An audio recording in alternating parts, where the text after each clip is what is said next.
Big changes for Dropbox and its employees, reportedly valued at $10 billion. Dropbox is a file hosting service based out of San Francisco. Now, last month, employees posted photos on social media showing this brand new 5-foot-tall panda statue, a tribute to the company's panda mascot.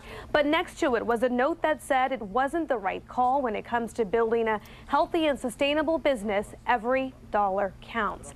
And with that, the company made a very public statement. The lavish perks for working there at Dropbox are coming to a halt.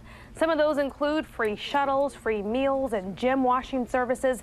The company said in an email to workers that employee perks cost some $25,000 a year. That is per person.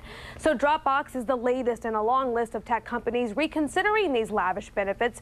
With us now to talk about the significance of this is Mitchell Marks, professor at SF State University's Business School there and author. Mitchell, thanks for being here with us again today. Happy to see you again, Kiva. So, Mitchell, if you do the math, right, an estimated headcount of some 1,500 employees, that would translate to about $37.5 million a year in just the perks. Doesn't it all make sense? If you're trying to be thoughtful in your spending and focus on profits, it makes sense, no? Yes?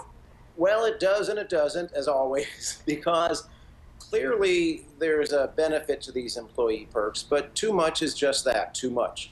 In other words, the purpose of perks, perks came from fringe benefits. When we talk about people's compensation at work, there's two elements. There's the pay they get, and then there's what we used to call fringe benefits. Now here in the tech industry, they're calling them perks.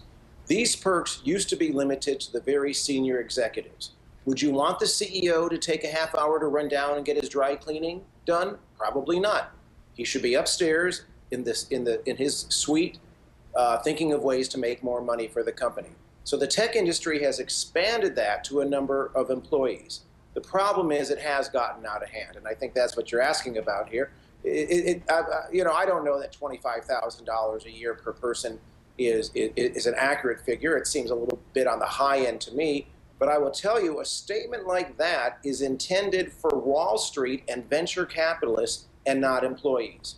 In other words, by sending the message to employees, Dropbox is really showing off to the investment bankers, the venture capitalists, and Wall Street. Okay, well, Mitchell, let's talk about employee morale and retention, right? You have become accustomed to said perks. In the tech industry, it's very competitive to get these jobs. So will these employees start to look at the other companies who are still offering perks like Airbnb or Google, perhaps? Oh, absolutely they will, but when one company does something in the Valley, other companies tend to follow suit. So this could be the start of something that will happen like a domino effect where one company falls over the others. However, when I consult to companies in addition to being a professor, and when the clients of mine have reduced benefits, they've thought of creative ways to give employees something while taking something back. So for example, I had a client that decided to cancel their vision and dental insurance. They weren't doing well. They didn't want to mess with health care, but they took away vision and dental insurance coverage for their employees. But at the same time, they gave them a more liberal time off of work policy, which didn't cost the company much money. In other words, they were much more liberal about granting mothers and fathers opportunities to stay home with their kids or other employees just to do whatever they needed to do at home instead of going into the office. Okay, so final question here. Dropbox isn't alone, right? Other tech companies are considering the same thing. So I'm going to go there with you. Is this further confirmation of some sort of tech correction happening? I think it's tech sensibility. Correction is a very severe word, but hopefully, how long is this?